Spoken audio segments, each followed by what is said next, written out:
सत्ताधारी कांग्रेस पार्टी है। इस पार्टी में हर रोज कोई ना कोई नेता ऐसा बयान देता है कि कांग्रेस की एकजुटता पर ही मानो सवाल खड़े हो रहे हैं। कई बार नेता बयानबाजी कर साथ में यह भी कह देते हैं कि कांग्रेस एकजुट है, पर कई नेता की बातों से साफ लगता है कि हरियाणा कांग्रेस में एक नहीं, दो नहीं, बहुत सारे गुट बन गए हैं और एक गुट दूसरे गुट को हमेशा झुकाने में, नीचा दिखाने में लगा रहता है और वो किसी भी हद तक जा सकता है, ऐसा महसूस होता है। अगर हम हरियाणा के बयान बहादुरों की बात करें तो हरियाणा के राज्यसभा सांसद की जुबान से अब एक और नया तीर निकला है, उनके तरकश से एक और तीर निकला है। इस तीर में उन्होंने कांग्रेस की गोहाना में हुई शक्ति रैली पर ही सवाल खड़े कर दिए हैं। उन्होंने कहा कि गोहाना में जो रैली हुई वो कांग्रेस पार्टी की रैली नहीं थी, बल्कि एक सरकारी रैली थी, या यूं कहें कि उन्होंने सीधे सीधे मुख्यमंत्री पर निशाना साधा है कि इस रैली में कोई भी कांग्रेस के कार्यकर्ता पहुंचा है या नहीं पहुंचा, लेकिन मुख्यमंत्री के कार्यकर्ता सारे पहुंचे हैं। और इस बयान ने एक बार फिर से हरियाणा की राजनीति में हलचल मचा दी है। हरियाणा कांग्रेस में गुटबाजी तेज। कांग्रेस नेताओं की बयानबाजी, बयानों की लगी झड़ी। एक मंच पर नहीं दिखते कांग्रेस नेता। हरियाणा कांग्रेस में गुटबाजी थमने का नाम नहीं ले रही है। नेता एक दूसरे पर बयान देने से बिल्कुल भी नहीं कतरा रहे हैं। एक के बाद एक बयानों की झड़ी लगी हुई है और हरियाणा के वरिष्ठ कांग्रेसी आपस में उलझते हुए नजर आ रहे हैं।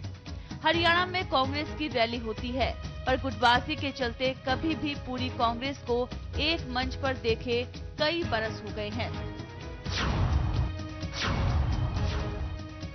10 नवंबर को गोहाना में मुख्यमंत्री ने रैली की, जिसमें लोगों को गुलाबी पगड़ी पहनकर बुलाया गया। रैली से पहले भी हरियाणा कांग्रेस के नेता आपस में लड़ते ही नजर आए। हरियाणा में मुख्यमंत्री के खिलाफ पहले ही कई सांसदों ने मोर्चा खोल रखा है। वीरेंद्र सिंह से लेकर कुमारी शैलजा और ईश्वर सिंह इस मामले में सबसे आगे हैं और देर सवेर कोई न कोई बयान अपनी ही सरकार के खिलाफ देते रहते हैं। सांसद वीरेंद्र सिंह का बयान, मुख्यमंत्री पर साधा निशाना। गोहाना रैली पर बोले वीरेंद्र, सरकारी थी गोहाना रैली। गोहाना रैली पर चुटकी लेते हुए हरियाणा से राज्यसभा सांसद वीरेंद्र सिंह ने कहा है कि ये रैली कांग्रेस पार्टी की रैली नहीं थी, ये रैली सिर्फ सरकारी रैली थी। इस बयान से एक बार फिर वीरेंद्र सिंह ने हरियाणा सरकार पर निशाना साधा है। ये महाशक्ति रैली कांग्रेस की नहीं थी, ये भूपेंद्र सिंह हुड्डा का शक्ति प्रदर्शन था, ना कि कांग्रेस। वीरेंद्र सिंह के इस बयान से इशारा साफ है, क्योंकि रैली से एक दिन पहले अंबाला से सांसद कुमारी शैलजा ने भी कहा था कि उन्हें गोहाना रैली का कोई न्योता नहीं मिला है और उन्हें इस रैली की जानकारी मीडिया से ही मिली थी। हालांकि हरियाणा कांग्रेस के प्रदेश अध्यक्ष फूलचंद मुलाना ने भी शैलजा के बयान पर आपत्ति जताते हुए उन पर पलटवार किया था। पर जिस तरह से हरियाणा कांग्रेस इन दिनों गुटों में बटी हुई दिख रही है, उससे साफ है कि आने वाले दिनों में बिखरी हुई कांग्रेस पर शायद ही हरियाणा की जनता भरोसा करे। एक तरफ विकास में भेदभाव की बातें जमकर सामने आ रही हैं, तो दूसरी तरफ खुद कांग्रेस के नेता कह रहे हैं कि वो जनता के बीच किस मुंह को लेकर जाएं। जब उनके इलाके में काम ही नहीं हो रहे, ऐसे में कांग्रेस हाईकमान भी कुछ करती नहीं दिख रही है। सिर्फ हरियाणा के कांग्रेस प्रभारी शकील अहमद नेताओं को नसीहत देते हुए दिखाई देते हैं। राज्यसभा सांसद वीरेंद्र सिंह का ये बयान हरियाणा की सियासत को कितना गरमाता है, ये तो आने वाला वक्त ही बताएगा।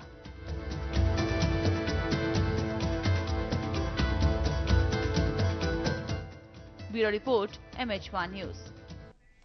जी हाँ, हकीकत तो यह है कि इस बयान के बाद एक बार फिर से सवाल उठने खड़े हो गए हैं और जिस तरह से लगातार अगर हम कहें चौधरी वीरेंद्र सिंह पहले भी बयान देते आए हैं, उन बयानों ने भी काफी हलचल मंगाई है। एक अलग ही गुट नजर आता है। कुमारी शैलजा, राव इंद्रजीत, चौधरी वीरेंद्र सिंह, कैप्टन अजय यादव, नरेश सेलवाल, राजपाल बुकड़ी, ये तमाम वो नेता हैं जो लगातार बयानबाजी करते हैं और हाल ही में ईश्वर सिंह ने जिस तरह से बयानबाजी की है, ऐसे कई नेता हैं जो अब खुलकर सामने आ गए हैं और कांग्रेस की जो गुटबाजी है वो भी खुलकर सामने आ गई है। इस पूरे मुद्दे पर हमने कांग्रेस के तमाम नेताओं से बात करने करने की कोशिश की, यहां तक कि हमने खुद वीरेंद्र सिंह जी से भी बात करने की कोशिश की। वो फोन पर बोलने के लिए कुछ भी तैयार नहीं है। कोशिश करते हैं कि कुछ लोग मिले जो बता सकें कि कांग्रेस की इस गुटबाजी का आखिर अंत कैसे होगा, कैसे रुकेगी, क्योंकि ये लगातार बढ़ती ही जा रही है। इसे रोकने के लिए कोई तरीका ही नहीं नजर आता है। फिलहाल हमारे साथ जयप्रकाश जी हैं, पूर्व सांसद हैं कांग्रेस के, फोन लाइन पर मौजूद हैं। जयप्रकाश जी, बड़ी खबर में आपका स्वागत है। धन्यवाद। जयप्रकाश जी, आखिर ये चल क्या रहा है कांग्रेस के अंदर? हम तो काफी दिनों से यही सवाल कर रहे हैं। जनता बड़ी कंफ्यूज है कि जो पार्टी सत्ता में है, जो हमारे अधिकारों के लिए कहती है कि काम कर रही है, वो आपस में ही इतनी फूट उसके अंदर पड़ी नजर आती है। विपक्ष की तो जरूरत ही नहीं है हरियाणा में।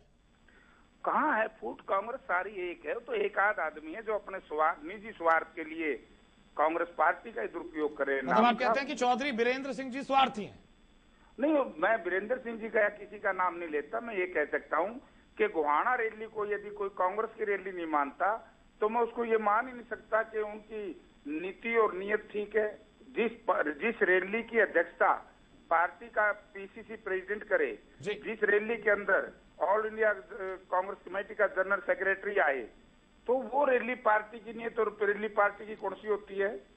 एक तरफ तो गोहाना रैली पर जयप्रकाश जी आप अपनी बात सही तरीके से समझा रहे हैं, लेकिन सवाल यह है कि एक तरफ गोहाना रैली की बात नहीं है, इसके अलावा भी कांग्रेस में जिस तरह की बयानबाजियां चल रही हैं, चाहे कुमारी बयानबाजी नहीं है तो एक आध आदमी अपनी विफलताओं को छुपाने के लिए यहाँ माफ कीजिएगा जयप्रकाश जी, मेरा एक बार प्रश्न सुन ले। अगर आप, कुमारी शैलजा जी लगातार बयानबाजी करती रही है। एक रैली में तो दोनों आपने देखा भी होगा किस तरह से इशारे करते खुद मुख्यमंत्री साहब जी और शैलजा जी नजर आए थे।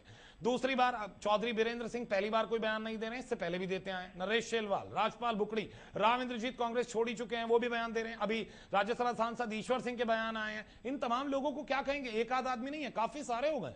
नहीं नहीं नहीं, नहीं। ये कुछ नहीं है। कौन क्या कहता है? सब कांग्रेस ही है। जब कांग्रेस का चुनाव आएगा देखना, सब कांग्रेस के लिए काम करेंगे। लेकिन ये गुट तो बटे नजर, गुट तो बन गए। चुनाव जीतने के लिए इस तरह की बयानबाजी करते हैं लोग। कई बार क्या होता है, आदमी जब अपनी विफल हो जाता है किसी मिशन में, अपनी विफलता को छुपाने के लिए दूसरे को इलाके में आरोपित करने का प्रयास करता है ताकि जनता में उसकी विफलता उजागर ना हो। जयप्रकाश जी, मतलब आप कहते हैं कि जो तमाम नेता हैं इनका कोई मिशन था और उसमें विफल हो गए?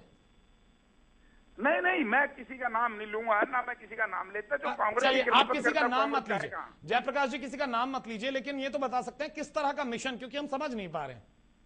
ये तो अपना, हमारे को आवत है, अपना उल्लू सीधा करने के लिए दूसरे को आरोपित करना आज एक परंपरा बनने जा रही है। लेकिन यहां मैं एक बात करूं जयप्रकाश जी, हमारी कई नेताओं से बात हुई है, अवतार सिंह भड़ाना हो, चाहे ईश्वर सिंह हो, चाहे तमाम और जो नेता हैं, चाहे चौधरी भड़ाना बार बार ये कह रहे हैं जितना विकास कार्य इस भूपेंद्र सिंह हुड्डा के नेतृत्व में हुआ है आज तक किसी भी चीफ मिनिस्टर। लेकिन ये भी कहा जा रहा है कि कुछ इलाकों में ही हुआ है। नहीं नहीं, वो मेवात खुद कहता है, फरीदाबाद में, पलवल में, मेवात में। बिल्कुल बिल्कुल, वो ये तो कहते हैं विकास हुआ है, साथ में ये भी कहते हैं कि संगठन कमजोर हो गया है। संगठन बड़ा मजबूत है हमारा। संगठन के बिना कभी सरकार बढ़िया चलती है? संगठन कमजोर नहीं है। कुछ लोगों की एक भावना बन गई है कि एक दलित, कांग्रेस पार्टी की पॉलिसी दलितों के उत्थान के लिए काम करती है। एक दलित परिवार में पैदा हुआ जिसको कांग्रेस पार्टी ने पीसीसी प्रेसिडेंट बनाया है। जो लोग फूलचंद मुलाना की खिलाफत करते हैं, दलित विरोधी मानता हूं उनको, दलित विरोधी। लेकिन बहुत सारे दलित नेता ही कर रहे हैं, तो कोई करे। लेकिन जयप्रकाश जी, आपको नहीं लगता कि अगर इस तरह की चीजें सामने आती हैं तो जो आपका हाईकमान है वहां पर शिकायत की जाए, बंद कमरे में बात की जाए, इस तरह से खुलेआम बयान देने से तो पार्टी की छवि धूमिल होती है? नहीं, कोई पार्टी की छवि धूमिल नहीं होती। पार्टी में इंटरनल डेमोक्रेसी है। कांग्रेस में अपनी बात कहने का कोई खास बात नहीं है। बिल्कुल इंटरनल डेमोक्रेसी है, लेकिन अपनी बात कहने का हक है, लेकिन वो एक बंद कमरे में कहने का हक होता है, जनता के बीच में नहीं सर।